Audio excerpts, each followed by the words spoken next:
আমরা একটু অজুহাত পেলে নামাজের ব্যস্ততা যদি সামনে চলেও আসে, কাজের ব্যস্ততার দোহাই দিয়ে নামাজটাকে আমরা ছেড়ে দিই। কথা বলেন ঠিক কিনা?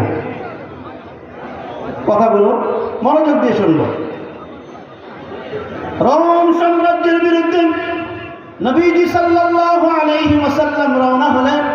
নামাজের সময় নামাজ পড়বে, কিন্তু আল্লাহ রাসূলের একটা সুন্নাত ছিলেন। সেই সুন্নাতটা হচ্ছে ওযু করার আগে মিসওয়াক করতে। কি করতেন? মিসওয়াক। রোম সাম্রাজ্যের প্রতিনিধি বিভিন্ন জায়গায় তারা দূত নির্ধারণ করে রেখেছে সংবাদ পৌঁছানোর জন্য। বিভিন্ন গোত্রে বিভিন্ন জায়গায় অলিতে গলিতে গিরিপথে তাদের সৈন্যদেরকে রেখেছে মুহাম্মদের সৈনিকদের অবস্থান দেখার জন্য। সেই প্রতিনিধি দেখে মুহাম্মদের সৈন্য রোম সাম্রাজ্যের মুখামুখি হওয়ার আগে আগে নামাজের সময় যখন নামাজ হবে, ওযু করার আগে গাছের ডাল ভেঙে মিসওয়াক করা শুরু করেছে। এই প্রতিনিধি দল রোম সাম্রাজ্যের কাছে বার্তা পৌঁছায় দিলেন, ও মহারাজ, মুহাম্মদের সৈনিকরা গাছের ডাল ভেঙে খাওয়া শুরু করেছে।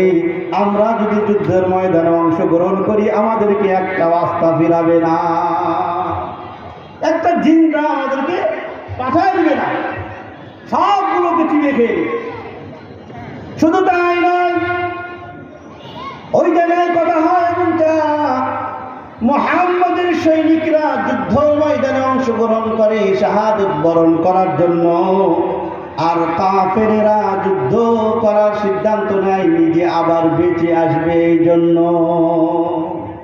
মুসলমানরা যুদ্ধ করে বাঁচার জন্য না মরার জন্য? শাহাদত বরণ করার জন্য, তাই না? মুসলমানরা যুদ্ধ করে শাহাদত বরণ করার জন্য। তাদের রক্ত, ধন, সম্পদ সব কিছু বিলীন করে দিয়ে একামতে দ্বীন প্রতিষ্ঠিত করার সিদ্ধান্ত নিয়ে তারা যুদ্ধের ময়দানে ঝাঁপিয়ে পড়ে।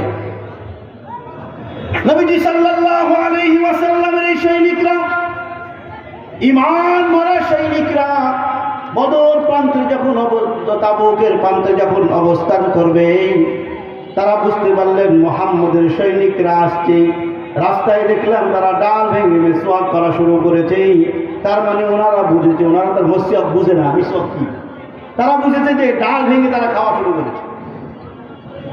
এই ভয়ে বলে এই যুদ্ধে আর মুহাম্মদের সৈনিকের সঙ্গে যাওয়া যাবে। বিনা যুদ্ধে মুহাম্মদের সৈনিকরা বিজয় লাভ করেছে। সুবহানাল্লাহ। বলার উদ্দেশ্য কি শুনে নেবেন।